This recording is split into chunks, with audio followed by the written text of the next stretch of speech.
Hello again. Sorry for not doing the homeowner chainsaw shootout. I was going to go up to mate's property to do the shootout, but he's got a lot on his plate at the moment, like a lot. Helping out a guy who had a head-on collision, who I know, who's a friend, and who's recovering, and he may even lose his foot, and that's like 18 months ago, so not good. And then also a close relative of his had an accident as well, which involved a fatality, and he's dealing with that and helping her. And yeah, he's got a lot on his plate, so it's not on the cards at the moment. So probably in 2 or 3 weeks I'll go up there and do that. Sorry for that, but you know, life, what's the saying, life is what happens when you're planning to do something else. Yeah, so through no fault of his own, and you know, I'm not going to impose on him when he's got so much crap, you know, to deal with. Anyway, but I did want to do a video anyway. So, update on the flu. I'm still congested, but like the physical and sort of mental, because it does affect you mentally as well, the flu. So I'm still a little bit congested, but I'm pretty much mostly, I'd say 95% over it. There's still a little bit of residual congestion and shit, but anyway. So I need to apologise to Rachel in Mount Isa, who's the coordinator in Mount Isa.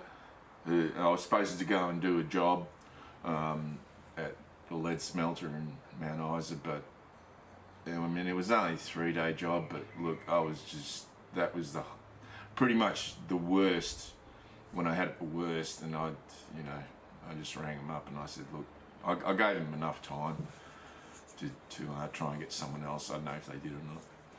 Anyway, enough of that. So, yeah, sorry Rachel, but yeah, I was sick as a dog and still got a little bit of residual. So anyway, what I will talk about is, like I said before, with the G260, that blue one, I said as soon as I get it more in stock, I'm going to get another one, and I did.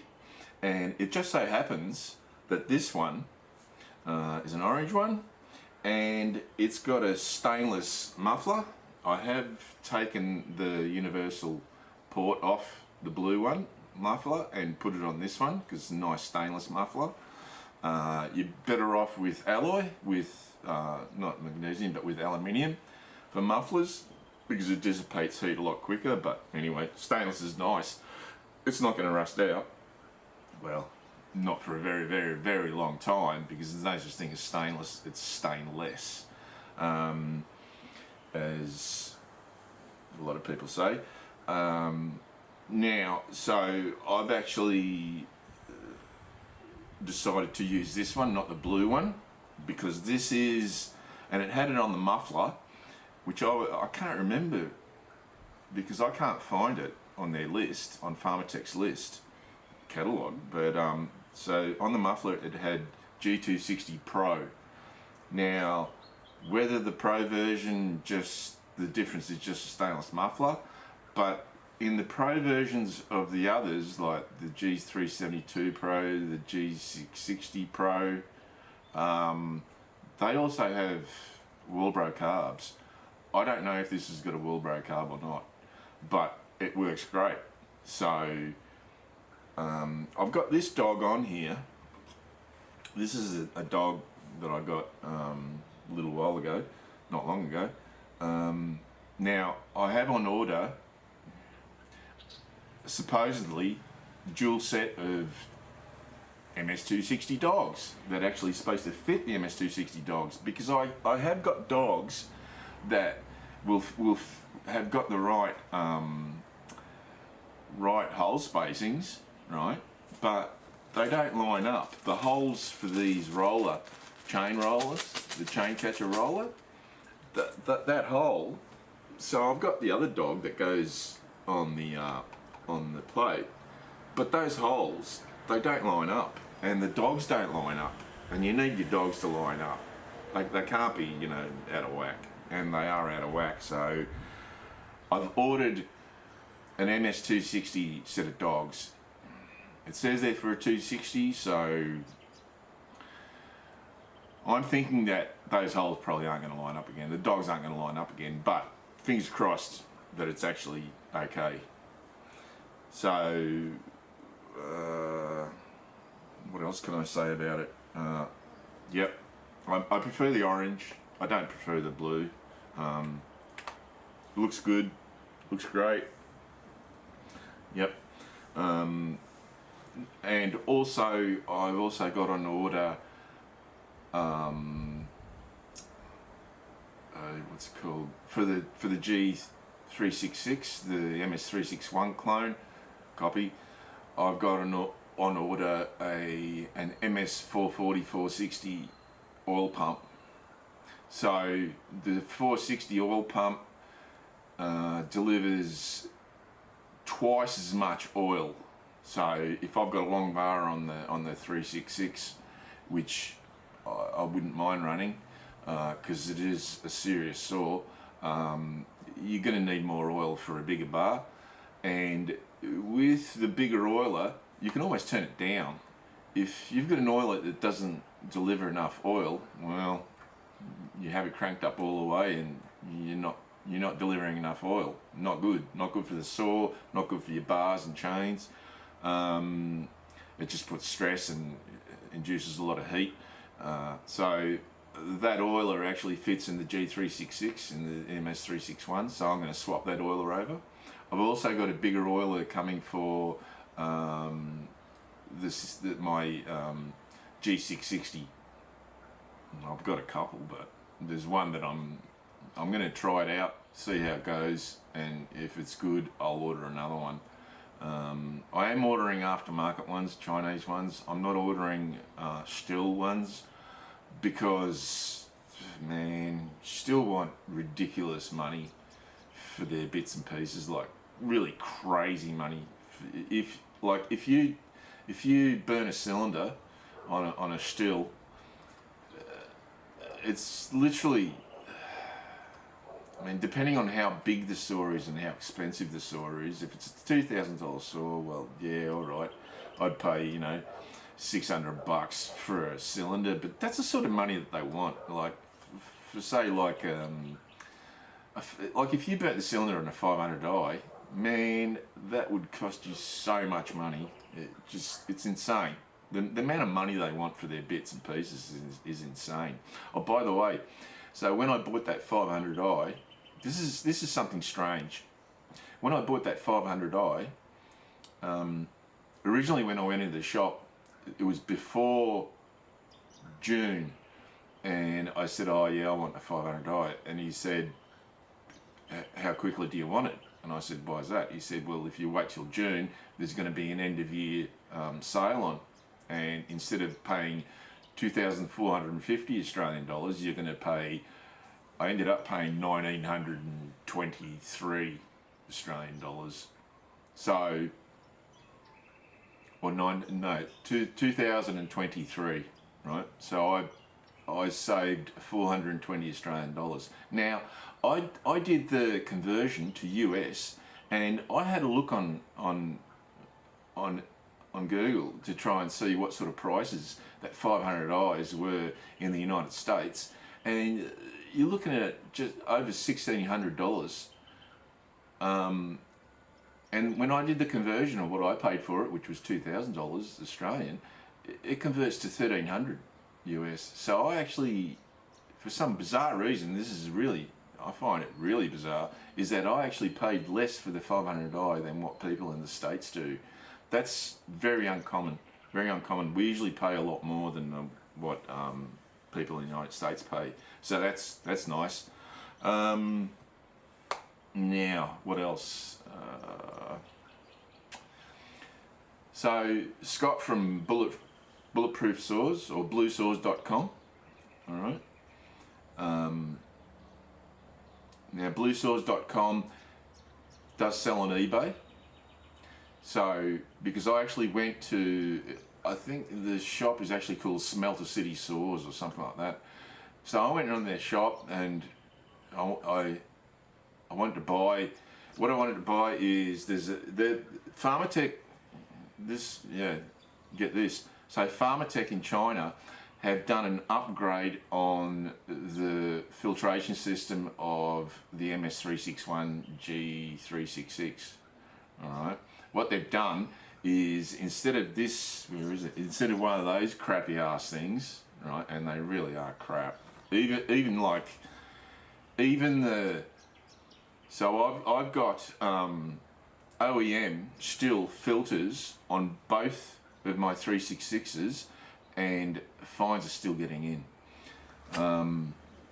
So to tackle it in the short term, I've actually put an extra washer in between the screw and the filter to try and push it more, to try and seal it better. I've even thought about maybe getting some thin, small diameter fuel hose and putting it around the edge just to try and seal it up, because there was a lot of fines in there, and I've done bugger all cutting with that thing. But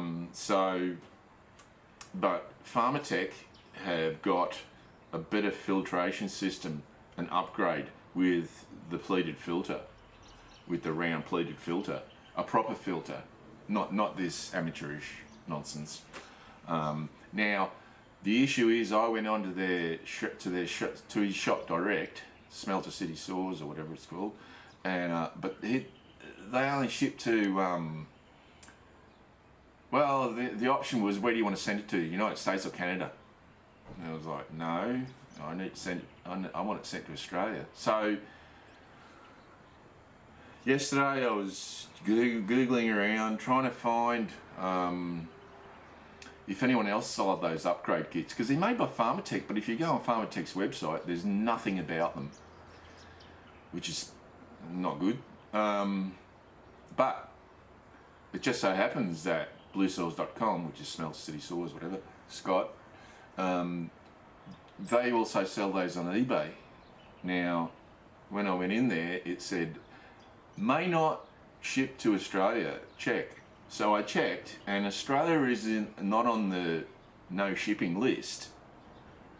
But, before I go paying money, I want to make sure that they do ship to Australia. And God knows, I mean, if the freight cost is, so the actual filter kit itself comes with 2 filters.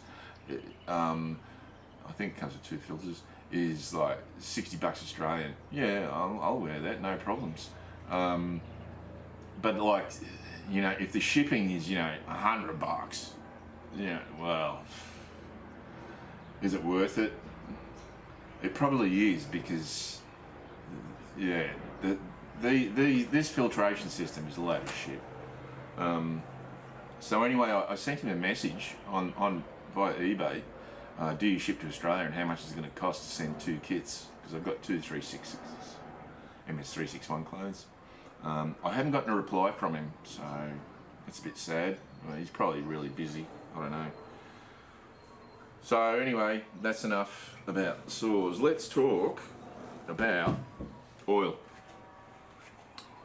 2-stroke mix oil. Now, so for quite a while I've been using this Husqvarna LS Plus, and LS stands for low smoke. Now the rating system for the quality of oils is called the JASO system, JSAO, I don't know, Japanese something rather than whatever. And the highest rating is FD, so FA, FB, FC, FD. The highest rating is FD, and this is FD. So it's got the highest rating, but that doesn't mean that it's the best oil. What I was not aware of is that LS Plus is a blended oil. It's not fully synthetic, and I think I've said in the past that it was. It's not. It's a blended oil. Now, and the other thing is that this oil is meant for, as far as chainsaws, 55C or under, and not for professional, hard use, which I was not aware of until just, a day or two ago, which is disappointing. But I've never had a problem with it. So I am going to change the oil that I use in my serious grown-up saws. So 880, 660, 572, 500i, 366, even the 260, even though it's only 50cc. As far as those saws are concerned, I'm going to be switching from this stuff. I've got a fair bit of it. This stuff, more than this. This stuff I am going to use for my line trimmer, my whippersnipper, leaf blower, those homeowner saws. I'll use it for that. But from now on, for my grown-up saws, I'm going to be using this. So this is not a chainsaw oil, a two-stroke chainsaw oil. This is Motul 800 factory line off-road Estacore 100% synthetic. And why this? Okay, so there's one channel that I watch, he's called Richard Flagg, that's his name, and he's worked for I don't know about logging companies, but he's worked for tree services. He builds, maintains, fixes chainsaws for a living. That's all he does. He's got a lot of years of experience, and so if you've got YouTube, well, obviously you've got YouTube, go on YouTube and type in Richard Flagg, and because he did a series of tests, so he's got a test saw, I think it's 460, MS 460 I think, and he did a series of tests. He tested various supposedly factory oils that are made for two-stroke chainsaws, and then he went out of the box and started testing other two-stroke oils to see how they performed in chainsaws. He tested everything from motorbike oil to outboard oil. Now, so in what he concluded was, well, actually, I haven't watched his videos. There's a couple of oils that, I mean, you know what? I'm lucky to be able to get this. There's a couple of oils that I would have no hope of getting, and one is Moto Milk, to be like amazing, like magic, and the other one is AMSOIL Sabre, which is also supposed to be fantastic. In fact, AMSOIL say that their oil is so good that they recommend running at 80 to 1. Yeah, Richard Flagg doesn't recommend that. But they're that confident, you know. They say, look, our oil is that good, you can run it at 80 to 1. They reckon that you can even run it at 100 to 1. That's insane. But anyway, yeah.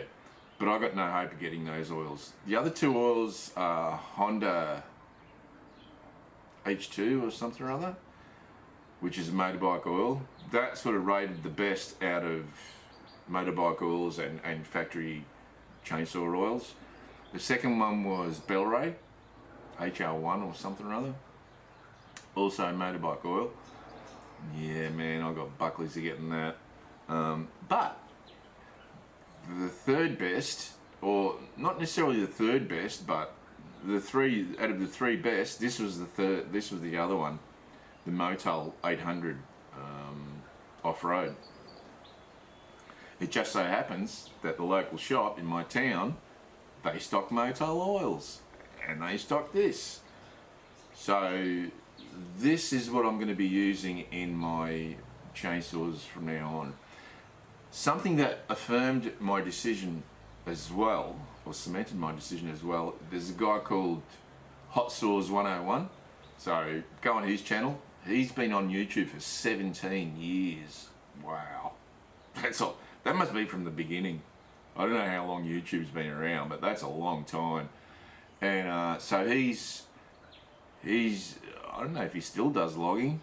I'm not sure how old he is. I'm not if he's, but he's done logging and everything, and so he does, like Richard Flagg. He repairs, hots them up, you know, porting, everything, build, whatever. And he settled on this oil. He was told about this oil 17 years ago. Yeah, he said that he was someone recommended this to. I didn't realise how long this has been around, but he reckons that he had it recommended to him, and after running various oils over for a long time through his career, through chainsaws, he found out that whoever recommended it to him was right. This stuff is, according to Hot Saws, I'm not sure what his name is, but according to him, he reckons this is the duck's nuts. He reckons this is the bee's knees. This is excellent. So, you know, there would be a lot of people out there. I mean, if you're watching YouTube and you say, oh, you know, you shouldn't listen to what people on YouTube say, it's like, well, you're on YouTube saying that you shouldn't. And I've heard people say this, you know, on YouTube. Yeah, you shouldn't really take for granted what people on YouTube say, you know, take it with a grain of salt. It's like, well, you're on YouTube, so what are you doing? But these guys, so out of those two guys alone, their recommendation, I think, is worth a lot. So that's a couple of channels. If you're interested in chainsaws, that's a couple of channels that you should definitely watch. One is Hot Saws 101 and the other one is Richard Flagg. The testing that Richard Flagg did, I mean, he ran a tank through, he went out and ran a tank of whatever, with whatever oil he was testing, and he tested a shitload of oils, and bring us all back and actually took the cylinder off, you know, and had a look what's going on with the cylinder, what's going on with the piston, what's going at the top of the piston, you know, in the squish band and in the combustion chamber, is it fouling up, whatever. And also he had a look at how much he would look, you know, he does look inside the crank case to see how much lubrication there is inside the crankcase. There should be some residual oil inside the crankcase, not flowing, but there should be a little bit. And this was one of the winners. So all of my serious grown-up saws are going to be running on this. It's not the cheapest. Oh, I can't remember how much is this. I'm not sure. It's not the cheapest, but guess what? This oil is great, but it's not made for hard use. And if you've got, you know, expensive quality saws like the 500i and the 572, I'm definitely going to be using this. So all of the saws that I consider to be serious saws, I'm going to be using this from now on. You know, I don't think I'm going to go wrong, and I don't know if this has got a Gesso rating. I don't know if, because it's a motorbike, probably does. I don't know. But it'd be pretty high. It'd be definitely FD. But yeah, so that's what's happening. So it's going to be a couple of weeks before I do that shootout. I might do some more chainsawing. I've got some. I've still got a fair bit of cutting to do. I don't know if I'm going to cut this palm down, but yeah, it's just getting massive. So if that does go over in a storm, in a cyclone, yeah, it's going to do some damage. So better to chop it down before a storm. And yeah, anyway, it's going to be a couple of weeks before you're going to see that shootout. So sorry for not having done it, but you know, like I said, life is what happens when you're planning to do something else. So until then, see you later.